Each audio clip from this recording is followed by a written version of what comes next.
ముందుగా అంటే గెలుపుకి కారణాలు ఏంటి, దాంతోపాటు ఇక మీదట అభివృద్ధి ఎలా చేస్తారు, ఇవన్నీ కూడా ముఖ్యంగా తెలంగాణ కాంగ్రెస్ పార్టీ అధికారంలోకి వచ్చిన తర్వాత రేవంత్ రెడ్డి గారు ముఖ్యమంత్రి అయిన తర్వాత జరిగిన దాదాపు 2 సంవత్సరాలు పూర్తి కావస్తున్న సందర్భంగా జరిగిన ఉప ఎన్నిక కాబట్టి అందరూ కూడా రెఫరెండం అనే ప్రతిపక్షాలన్నీ కూడా రెఫరెండంగా భావించాలని చెప్పి అన్నా కూడా ముఖ్యమంత్రి గారు స్వీకరించి ఆ సవాల్ని స్వీకరించి రెఫరెండమే అని చెప్పి ఎన్నికల్లో పోవడం జరిగింది. ప్రజలకు ఆయన ఎక్కడ ఒప్పుకున్నట్టున్నాడు కదా, మామూలుగా ఎన్నికలాగే చూస్తుంది తప్పితే ఇది రిఫరెండం కాదని చెప్పారు ఆయన. ఓకే, సరి చేస్తాం. అయితే మనం 2 సంవత్సరాల కాలంలో చేసిన అభివృద్ధి సంక్షేమము ఈ రెండింటినీ తీసుకొని ఎన్నికల్లో పోవడం జరిగింది. ప్రతిపక్షం మాత్రం ఒక బాకీ కార్డుని తీసుకొచ్చి ప్రజల్ని ఒకసారి వాళ్ళని రెచ్చగొట్టాలి అని చెప్పి బాగా ప్లే చేసారు ఆ కార్డుని. కానీ రేవంత్ రెడ్డి గారి మాట విశ్వాసం పెట్టి జూబ్లీహిల్స్ ప్రజలు సంక్షేమము అభివృద్ధి ఎన్నుకొని రేవంత్ రెడ్డి గారికి మరొక్కసారి బూస్టింగ్ లాగా ఈ ఉప ఎన్నిక ఫలితము ప్రభుత్వానికి కానీ రేవంత్ రెడ్డి గారికి పార్టీకి కూడా ముఖ్యంగా చాలా బూస్టింగ్ ఇచ్చినటువంటి ఎన్నిక ఇది. మీరు అన్నట్టు సీఎం స్థాయి నుంచి కింద కార్యకర్త బూత్ స్థాయి కార్యకర్త వరకు కూడా ఒక కమిట్మెంట్తోని పనిచేసి విజయంలో కీలక పాత్ర వహించారు. మంత్రులు కానీ ఇక్కడ ఎమ్మెల్యేలు కానీ అందరూ కూడా మొత్తం మోహరించి జూబ్లీహిల్స్లో మాత్రం మంచి మెజార్టీతోని మేము ఎన్నిక కావడం జరిగింది. అయితే చాలా వరకు దీని మీద విమర్శలు కూడా వచ్చాయి.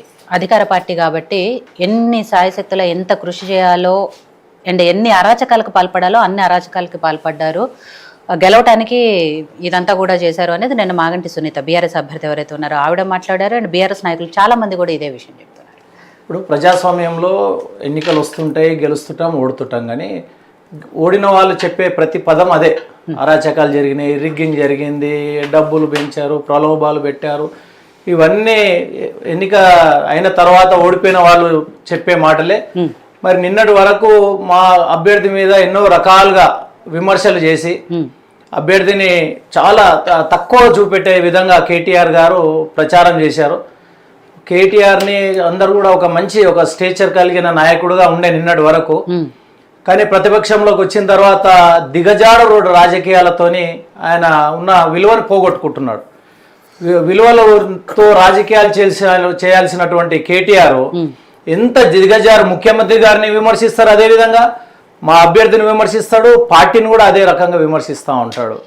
ఒక మంచి రాజకీయాలకు తిలోదాకాలు ఇచ్చి కేటీఆర్ గారు ఆయన పరువు తీసుకున్నాడు. ఇక్కడ వచ్చేసి ఒక బజార్ రౌడీ లాగా మా అభ్యర్థిని రౌడీ అంటున్నాడు, అతను బజార్ రౌడీ లాగా మాట్లాడి ఈ ఎన్నికలని సజావుగా జరగనీయకపోవడంలో ఆయన ఈ విధంగా ప్రవర్తించడం వల్లే ఒక మన సునీత గారు అభ్యర్థి ఎవరైతే ఉన్నారో లాస్ట్ రోజు మా అభ్యర్థికి సంబంధించిన పార్టీ ఆఫీస్కి వచ్చి వాళ్ళు పాడి కౌశిక్ రెడ్డి కానీ బీఆర్ఎస్ నాయకులు కానీ వచ్చి మా అభ్యర్థి ఆఫీస్ మీద దాడి చేసి మళ్ళీ మేమే దాడి చేసినాం అనే విధంగా వాళ్ళు చూశారు. మొత్తం మీడియా అంతా అక్కడ ఉంది.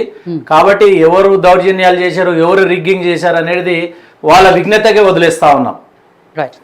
సో రామ్మూర్తి గారు, ఇక్కడ బీఆర్ఎస్ పార్టీ కూడా నిజంగా చాలా రోజుల నుంచి మాగంటి గోపీనాథ్ గారి మరణం తర్వాత నుంచి ఎప్పుడైతే ఉప ఎన్నిక వస్తుందని డిసైడ్ అయ్యారో అప్పటి నుంచి కూడా మాగంటి సునీత గారి